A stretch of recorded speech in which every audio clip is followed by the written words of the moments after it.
On November 8, 1942, American soldiers stepped onto the beaches of Algeria.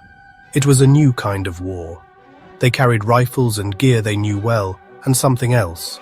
Long wooden crates marked with a single word, secret. Most had no idea what was inside. No special training, no manuals. When the order finally came, the boxes opened to a simple steel tube, crude, almost homemade, just over 4 feet long, about 13 pounds. To many, it looked like a strange pipe, not a weapon that could rewrite modern warfare. This was the M1 rocket launcher. Soon, a simpler name would stick, the Bazooka. It would turn the ordinary foot soldier from a tank's victim into a tank hunter. The power to stop a 20-ton machine was now in the hands of a single man. Before the Bazooka, against a tank you ran or you hid. Anti-tank guns were heavy, slow, and crew-hungry. Easy prey at range. The Bazooka promised something different, portable power. Any squad anywhere could carry its own pocket artillery. The generals hoped it would work. The soldiers would soon find out. Secrecy had been too good. Men fumbled under fire with a weapon they had never been taught to use. They did not know how to load it, how to aim it, how to fire it. The weapon added to the chaos at first, but the idea was too powerful to fail. Inside that secret crate was the promise of American ingenuity. Cheap, simple, devastating. It was the beginning of something big. The story of the Bazooka does not begin in a high-tech laboratory. It starts in a scrap heap. May 6, 1942, Aberdeen Proving Ground, Maryland. Army generals gathered for an anti-tank demo, and they weren't impressed. Heavy spigot mortars fired 5 shots, all missed, too slow, too clumsy. Lieutenant Edward Oule stepped forward with a prototype built that morning from scrap. He fired, hit, reloaded in 5 seconds, hit again. The line fell silent. General Barnes joked it looked like Bob Burns's Bazooka. The name stuck. He cut through red tape. Build 5,000, immediately. A simple tube. Deadly results. Its genius was simplicity. A seamless steel tube, a battery ignition, a basic trigger. No complex machinery, no rare materials, no highly skilled labor. General Electric took the plans, turning a crude prototype into a mass-producible weapon. By October 1942, factories produced 5,000 launchers per month. $25 per launcher, $8 per rocket. Astonishing economy. At Fort Benning, training took an afternoon. Load, aim, mind the backblast. Into buildings, through dense forests, up steep hills, places heavy guns couldn't reach. It restored confidence. The soldier was no longer a target. He was a threat. Mass-produced steel and a psychological tool. Belief that the infantry could win.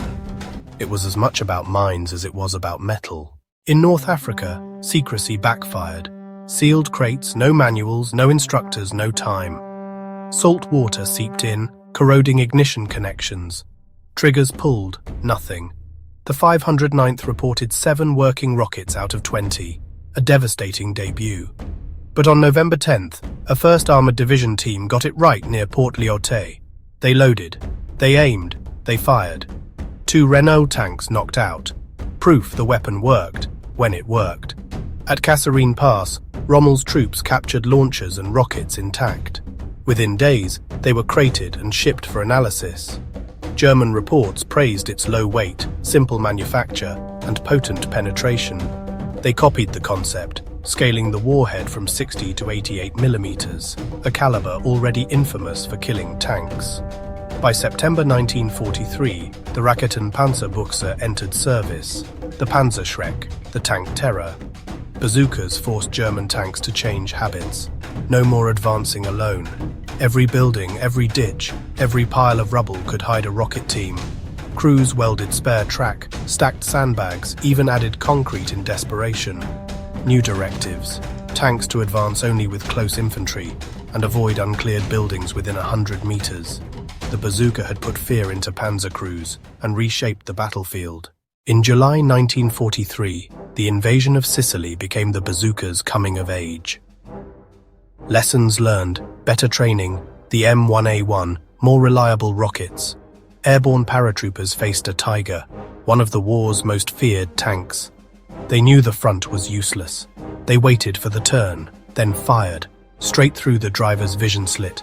The Tiger stopped dead. German diaries admitted infantry now had rockets lethal at 100 to 150 meters. 17 German tanks fell to bazookas in Sicily alone. Colonel James Gavin wrote of rising confidence. Tank panic began to fade. In Italy, troops found it excelled against bunkers, machine gun nests, fortified buildings. At Ortona, Canadians pioneered mouse-holing, blasting through walls, fighting house to house. By early 1944, every US infantry battalion carried at least 24 launchers. Stalled by a machine gun, the call went out, bring up the bazooka. Even snipers in towers weren't safe. It was pocket artillery. German commanders realized old tactics were obsolete. Every window a threat, thick walls no guarantee. Defenders forced to spread thin, expecting attacks from odd angles. The bazooka had become a constant, unpredictable presence, a universal tool of war. On D-Day, thousands of bazooka teams came ashore, and soon met the hedgerows. Earthen walls and dense growth turned the countryside into a maze. Here, the bazooka was indispensable. GIs let panzers crawl past, then struck from the side, or the rear, at point-blank range. Close, brutal, personal. In 6 weeks after D-Day, bazookas destroyed 12% of German tanks in the US sector. For a $25 weapon, the return was extraordinary. Cheap, portable, deadly. A two-man team could strike a machine worth tens of thousands and vanish. The landscape itself became a weapon. Then came the Ardennes. The cold made new problems. Frozen batteries, rockets burning unevenly. Soldiers adapted, warming rockets closing distance. One sergeant waited at 75 yards, hit a Panther's engine deck. The crew bailed. Across the bulge, nearly 90 German armored vehicles were destroyed or disabled by bazookas. It was the underdog's weapon, and in that winter, every American soldier was an underdog.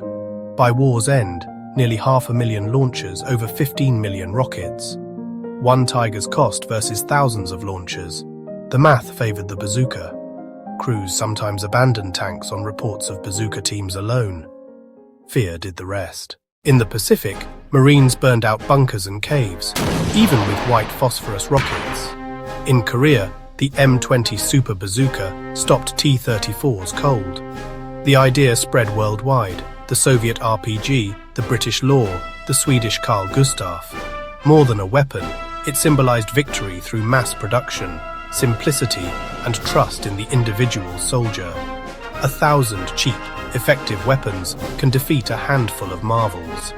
German commanders later wrote, "The American rocket launcher ended the independence of the tank. Every hedgerow, every window, every pile of rubble might hide a bazooka team. The mighty tank met its match, a simple steel pipe. Its legacy lives on in every shoulder-fired rocket on today's battlefield. Born from a junk pile and a coat hanger, taught in minutes, carried anywhere. Eisenhower's tool of victory." If you love the stories of weapons that changed the battlefield, like and subscribe for more.